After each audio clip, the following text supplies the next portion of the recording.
Hello, I'm Mr. Wilke. We're learning statistics, and today we're going to talk about a one sample t-interval. Okay, so we started learning confidence intervals for the mean. We're going to continue doing that. We're going to formalize it a little bit more today, so all the steps, what I expect to see. So let's start with step one. What do you want to know in step one? You always want to know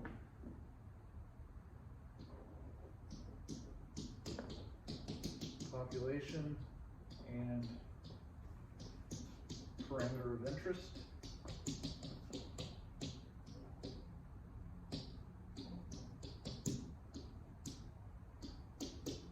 What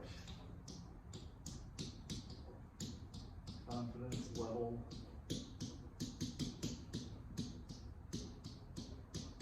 will you use? Okay, so we talked a little bit about how to find T star. We'll do some more with that today. Population parameter of interest. The parameter is going to be the true mean, whatever it is in context of the problem, the population, where you're pulling your sample from. Okay, what confidence level? So let's say I want to know the true mean height for men in the United States.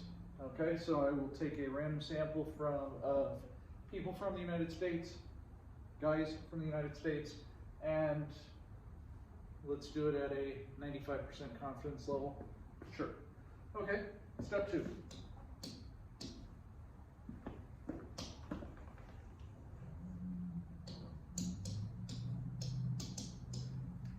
Conditions, right? Step two is always conditions. SRS, or just, random.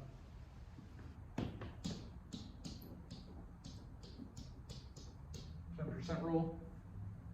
Okay, the sample size has to be less than 10% of the population. That's generally pretty easy to do.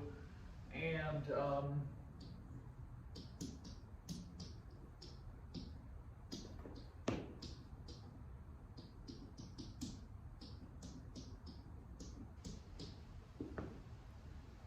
is larger, approximately normal.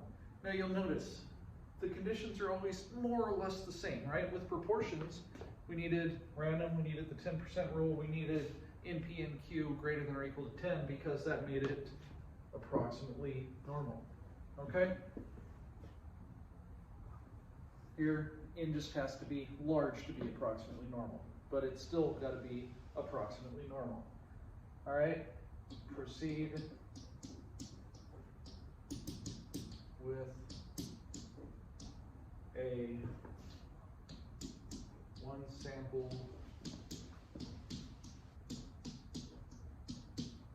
t-test. Now, if sigma is known, you don't do a t-test, you do a z-test. Most of the time though, sigma won't be known. So if they give you sigma, instead of doing t, use z. But most of the time, they'll just give you t-test. Now, you may need to show a graph. All right, let's do step 3. All right, step 3 is always where we do our inference. So do inference, okay? Remember, it's x bar plus or minus t star times s over root n. Also, in step 3, you want to make sure you give me degrees of freedom. Okay? So let me know how many degrees of freedom it is, that way we know which t distribution we're using. All right. Also, as always, show your work. So give me what X bar is, give me what T star is, give me what S is, give me what N is. You're good, okay?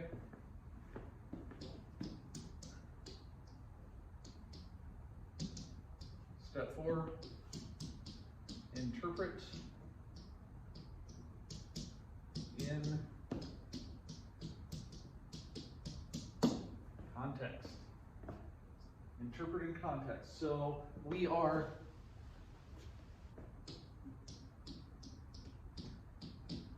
%, or C% confident the true mean, so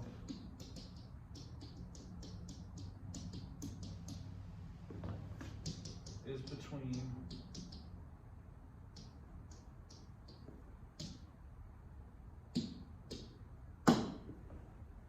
whatever it was and whatever it was. And that's it. That's going to be the whole thing. So let's do an example, okay? Now, I don't know if you remember earlier in the year, we did a example where I gathered data from a bunch of friends and said, hey, I need your height and shoe size. Well, today, we're just going to see if we can find the mean height for men in the United States. I asked, now, a couple things. Is it random? No, but I'm willing to accept it as random because, well, I've got friends all over the country. Okay, so, yeah, I'll go ahead and accept it as random. So, step 1.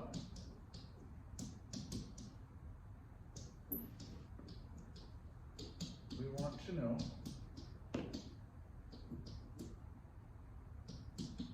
the true mean height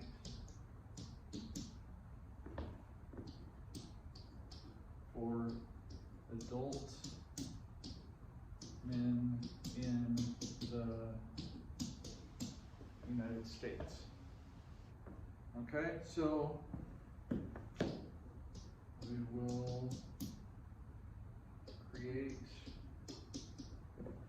a, I'm going to do 95%, sure, 95% confidence interval.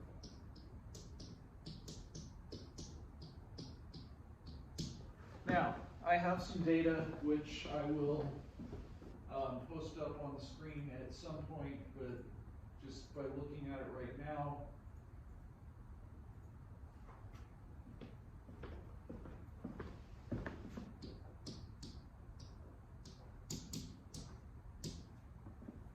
I asked a sample of 31 of my friends on social media, so I posted, hey, send me your height and shoe size. They did. So I just took guys, there were 31 of them, including me. I thought that was okay too. We're going to accept it as random. Okay? So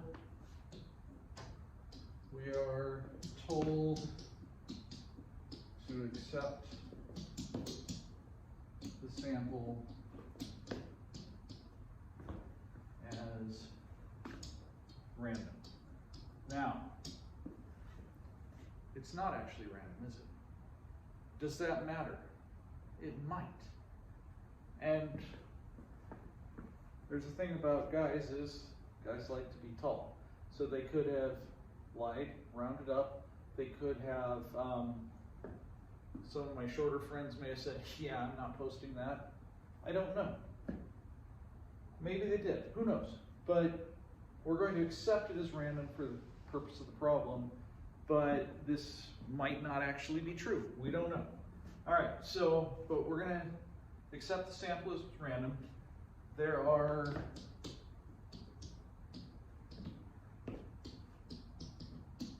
more than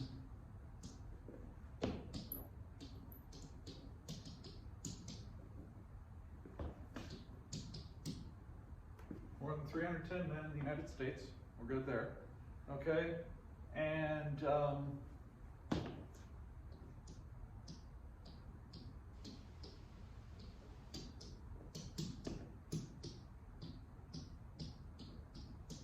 is large enough that x bar is approximately normal, or large enough that we can, I'm just going to say large enough, 31 is greater than equal to 30. Okay, so we proceed with a one sample t interval. Okay, so we've got random, we've got 10%, we've got large counts, we're good. Step 3.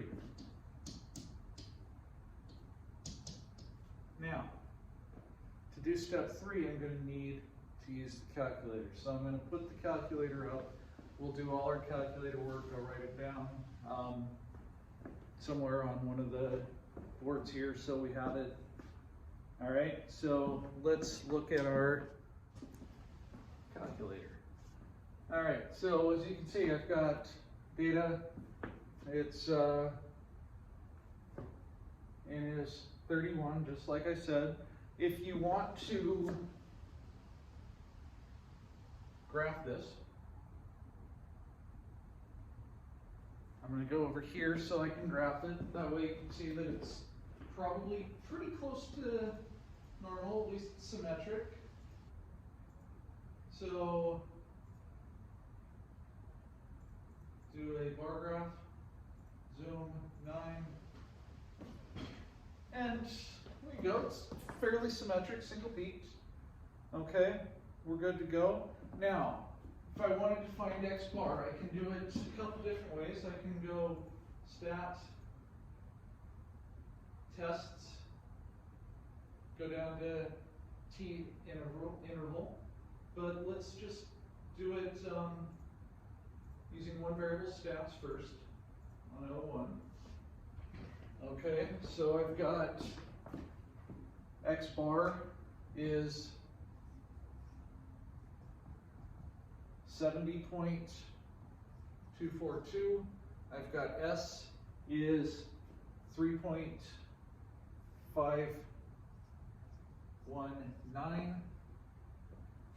I've got N is 31. I've got T star equals, I don't know. I don't know what T star is. Can we do an inverse T? Maybe. How many degrees of freedom am I going to have? I'm going to have 30 degrees of freedom. So I could do inverse T, and let's look at that.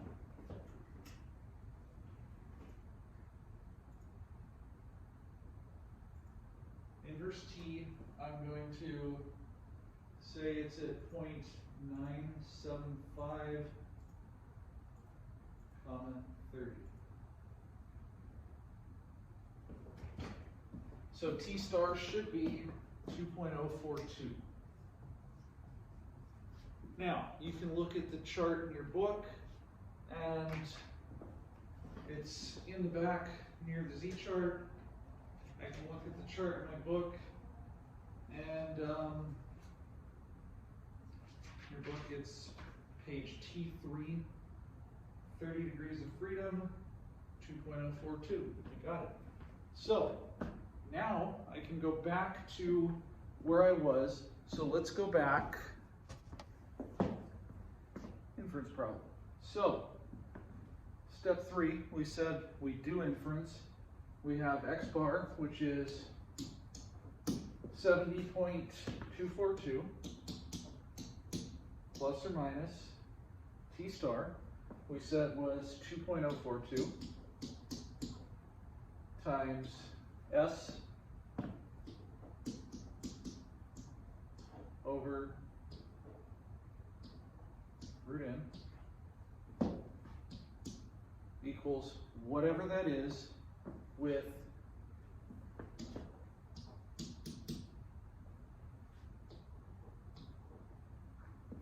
degrees of freedom. Remember, it's n-1 degrees of freedom. Okay, so if I wanted to do this on the calculator, I could come over and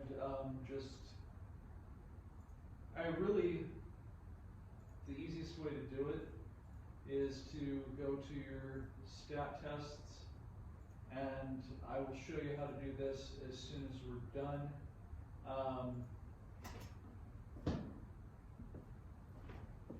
Anyway, we get 68.951, 71.533.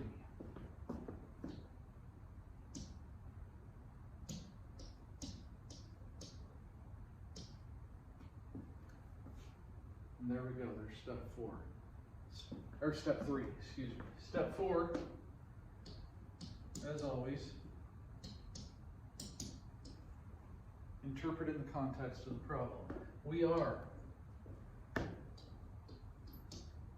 95% confident that the true mean height for US men is between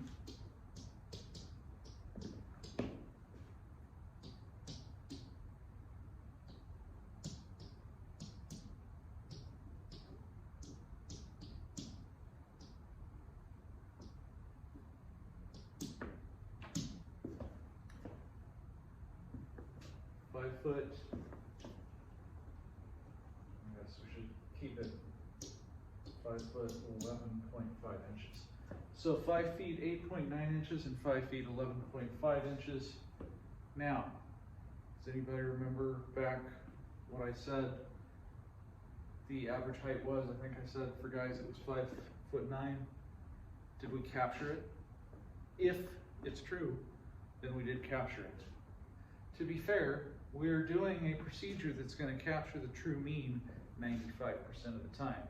It makes sense that we should capture it, right? What happens the other 5% of the time?